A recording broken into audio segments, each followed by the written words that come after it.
السلام علیکم ورحمۃ اللہ وبرکاتہ۔ الحمد للہ رب العالمین والعاقبۃ للمتقین والصلاة والسلام علی اشرف الانبیاء والمرسلین نبینا محمد وعلى آلہ وصحبہ اجمعین وبعد۔ فقال اللہ عز وجل اعوذ باللہ من الشیطان الرجیم یا ایہا الذین آمنوا ان کثیرا من الأحبار والرهبان ليأكلون أموال الناس بالباطل ويصدون عن سبيل الله۔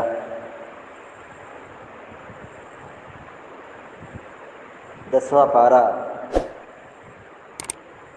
سورۃ التوبہ کی آیت نمبر 34 کا ابتدائی حصہ ابھی آپ کے سامنے پڑھا گیا ہے، جس میں اللہ رب العالمین نے اہل کتاب کی، یہود و نصارہ کی گمراہی اور ان کے جو رہبر اور رہنما تھے ان کا مشن کیا تھا، اس کا تذکرہ اللہ تعالیٰ نے بیان فرمایا ہے۔ یہودیوں کے جو علماء تھے، یہودیوں کے جو رہبر اور رہنما تھے، انہوں نے اپنی قوم کو خوب بیوقوف بنایا تھا، اتنا بیوقوف بنایا تھا کہ وہ دین کے راستے سے لوگوں کی کمائی اپنے قبضے میں کرتے تھے، دین کے راستے سے لوگوں کی کمائی کو ہتھیاتے تھے، قبضہ جماتے تھے، اور اس کا نام دین، اس کو دین کا نام دیتے تھے۔ حرام خوری عام تھی، دین کے راستے سے لوگوں کے مال کو ناجائز طریقے سے لوٹتے تھے، کھاتے تھے، دین کے نام پہ لوگوں کو ترغیب دیتے تھے اور پھر لوگوں سے پیسہ ایٹھتے تھے۔ اللہ تبارک و تعالیٰ نے ہم مسلمانوں کو اس بری روش سے متنبہ کیا ہے۔ اللہ تعالیٰ کہتا ہے یا ایھا الذین آمنوا، اے وہ لوگوں جو ایمان لائے۔ جہاں جہاں اللہ تبارک و تعالیٰ قرآن کریم میں یہ کہتا ہے یا ایھا الذین آمنوا، اے مسلمانوں، اے اہل ایمان،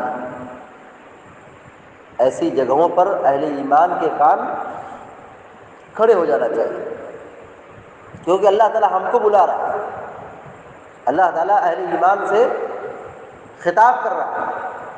اگر یہ کہا جائے اے فلاں، تو ظاہر ہے وہ آواز سننے کے بعد کان کھڑا کرے گا، ادھر ادھر دیکھے گا کون بلا رہا ہے۔ ایک تو انسان کی آواز پر آدمی کس قدر سننے کے لیے بے قرار ہو جاتا ہے، یہاں رب العالمین کا کلام ہے، اللہ رب العالمین کا حکم ہے۔ جہاں جہاں قرآن کریم میں اللہ تبارک و تعالیٰ نے کہا یا ایھا الذین آمنوا، اے مسلمانوں، یہ اللہ کی آواز ہے، یہ اللہ کا حکم ہے اہل ایمان کے لیے۔ یا تو کوئی اچھی بات ہوگی جس کا اللہ تعالیٰ کرنے کا حکم دے رہا ہے، یا کوئی بری بات ہوگی جس سے اللہ تعالیٰ ڈرا رہا ہے، روک رہا ہے، منع کر رہا ہے۔ یا ایھا الذین آمنوا، اے مسلمانوں سنو، ان کثیرا من الاحبار والرہبان لیأکلون اموال الناس بالباطل، بہت سارے علماء، اللہ تعالیٰ کہہ رہا ہے بہت سارے یہودیوں کے علماء، رہبر، پادری، دین کے ٹھیکیدار بہت سارے یہودیوں کے پادری، علماء، رہبر، یہ لوگ ناجائز طریقے سے لوگوں کا مال کھاتے ہیں۔ اللہ تعالیٰ قرآن کریم میں 1400 سال پہلے بیان فرمایا ہے، یہ یہودیوں کے رہبر و رہنما لوگوں کا مال ناجائز طریقے سے کھاتے ہیں۔ اللہ تعالیٰ کو یہ بتانے کی کیا ضرورت ہے؟ سوال ہے۔ اللہ تبارک و تعالیٰ کو یہودیوں کی بری روش، ان کے علماء کی یہ گندی حرکت، بری عادت یہاں بیان کرنے کی ضرورت کیا تھی قرآن کریم کے اندر؟ جی ہاں، ضرورت یہ تھی کہ امت کے لوگوں کو اتنا بدھو اور بیوقوف نہیں ہونا چاہیے کہ ان کے رہبر و رہنما ان کو ٹھگیں، ان کے رہبر و رہنما بیوقوف بنائیں۔ اتنا بدھو اور بیوقوف نہیں ہونا چاہیے، الرٹ ہونا چاہیے، چوکنا رہنا چاہیے، دین کا علم خود سیکھنا چاہیے،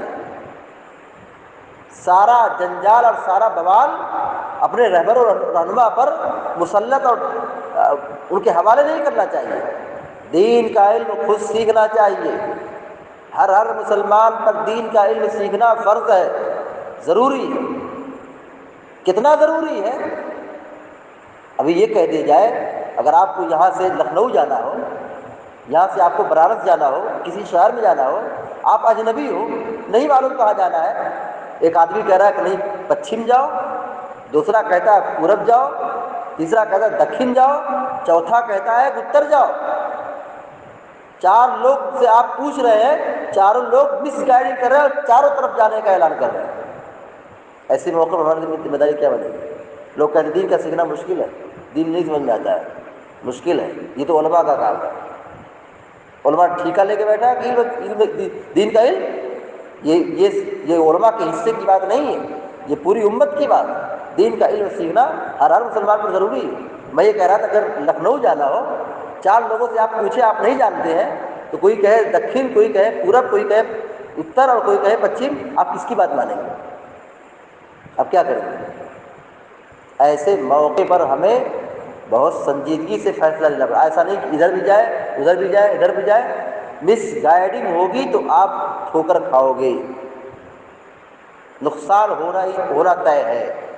تو اللہ رب العالمین نے یہودیوں کے علماء کی بری روش یہاں پہ جو بیان فرمائی ہے، اس کا مقصد یہی ہے کہ لوگ اس قدر بھولے بھالے نہ بن جائے کہ ان کو ایسے ہی ان کی قوم کے رہنما ٹھگتے رہے، ان کی جیب خالی ہوتی رہے، کیونکہ بہت سارے یہودیوں کے علماء تھے ایسا کرتے تھے۔ اور نصیحت یہاں پہ بھی رہبر و رہنما کو بھی نصیحت کی جا رہی ہے کہ جو ان کی بری روش تھی، جو حرام کھاتے تھے، ناجائز کھاتے تھے، امت محمدیہ کے علماء کو اس سے دور رہنا ہے۔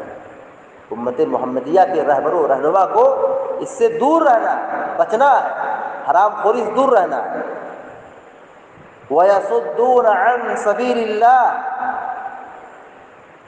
یہ تو اپنے آپ کو امام اور پیشوا سمجھتے ہیں، رہبر و رہنما سمجھتے ہیں اپنے آپ کو، لیکن اندر سے یہ کھوکھلے ہیں، اندر سے یہ کھوکھلے ہیں، کیونکہ یہ لوگوں کو دین سے روکتے ہیں، اللہ کے راستے سے روکتے ہیں۔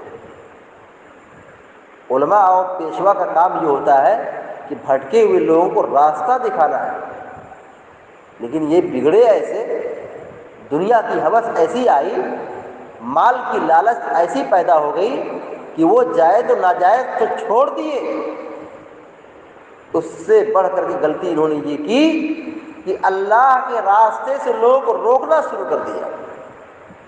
ان کا کام تھا کہ اللہ کے راستے پہ لگانا ہے، دین کے راستے پہ چلانا ہے، مگر ان لوگوں نے اپنا کام چھوڑ کر کے اللہ کے راستے سے روک کر کے اپنے راستے پہ چلانا شروع کر دیا، تاکہ اس سے انکم آئے، تاکہ اس سے ان کی جیب بھرے، ان کا فائدہ ہو، ان کو مال ملے۔ تو اللہ تبارک و تعالیٰ یہاں پر اہل کتاب کے علماء کی بری روش کو ذکر کر کے ہم اور آپ کو نصیحت اللہ تعالیٰ یہ کرنا چاہتا ہے کہ ہم ان کی اس عادت سے اس بری روش سے ہم پرہیز کریں، بچیں، اور جو علماء ہیں، جو پیشوا ہے، جو رہنما ہے، ان کی بھی ذمہ داری بنتی ہے کہ وہ امت کی مس گائیڈنگ نہ کریں، بلکہ وہ لوگوں کو خیر کی طرف، اللہ کی طرف، اللہ کے دین کی طرف لوگوں کو دعوت دیں، کسی بھی طریقے سے ناجائز طریقے سے لوگوں کا مال قبضہ کرنے سے بچیں۔ دعا ہے رب العالمین سے کہ اللہ تبارک و تعالی ہم کو، آپ کو، سارے مسلمانوں کو عمل کرنے کی توفیق عطا فرمائے، آمین یا رب العالمین۔ اقول قولی هذا واستغفر الله لي ولكم لسائر المسلمين فاستغفروه انه الغفور الرحيم، وصلى الله على نبينا محمد وعلى اله وصحبه اجمعين۔ السلام علیکم ورحمۃ اللہ وبرکاتہ۔